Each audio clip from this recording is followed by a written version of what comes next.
Não sei quantos de vocês tiveram uma larga experiência de educação religiosa.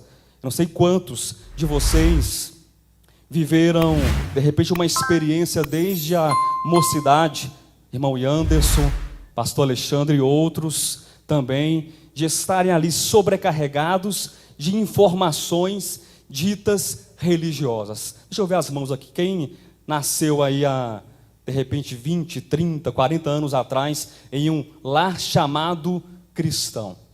Uma boa parte de vocês, talvez uma boa parte também dos irmãos que nos acompanham. Queridos, a minha experiência foi essa.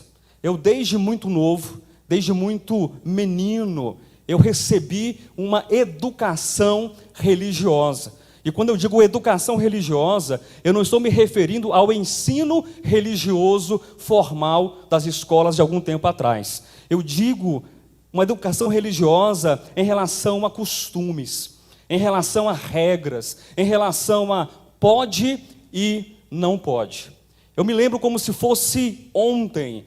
Eu estou com 42 anos de idade agora, mas eu me lembro como se fosse ontem, que nos meus primeiros anos de casamento, então houve uma emancipação daquilo que era a minha família paterna, houve um desligamento no sentido de não morar mais ali com a mãe e com o pai.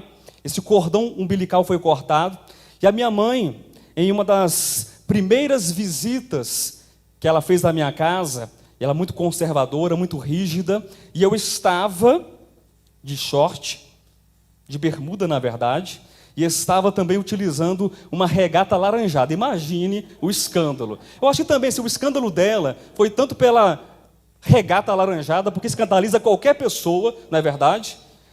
Eu era mais magro do que eu sou atualmente. Creia, isso é possível. O pastor me conhece há pelo menos uns 20 e poucos anos, né, pastor? Aí? Então, era mais magro do que eu sou agora, e de regata, e de bermuda.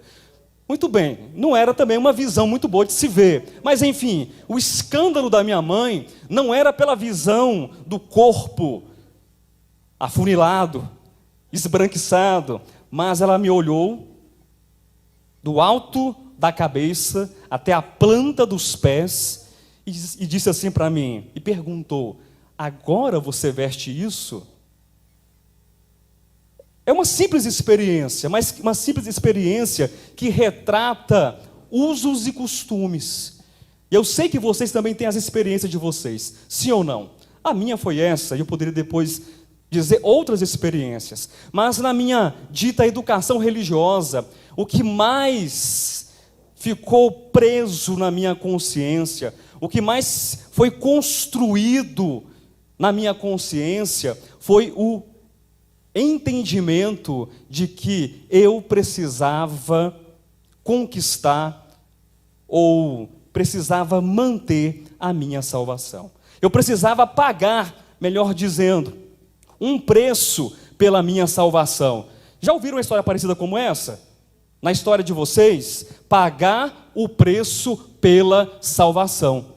Eu imaginava isso, e era um grande equívoco, porque anos depois, pela graça de Deus, a luz foi brilhando dentro de mim, a minha consciência foi despertada pelo Espírito de Deus, e eu entendi, anos depois, que eu não poderia pagar preço algum pela salvação, conforme diz o texto de Paulo aos Efésios, capítulo 2, versículos 8 e 9, mas pela graça sois salvos mediante a fé, e isto não vem de vós, é dom de Deus, não de obras, para que ninguém se glorie.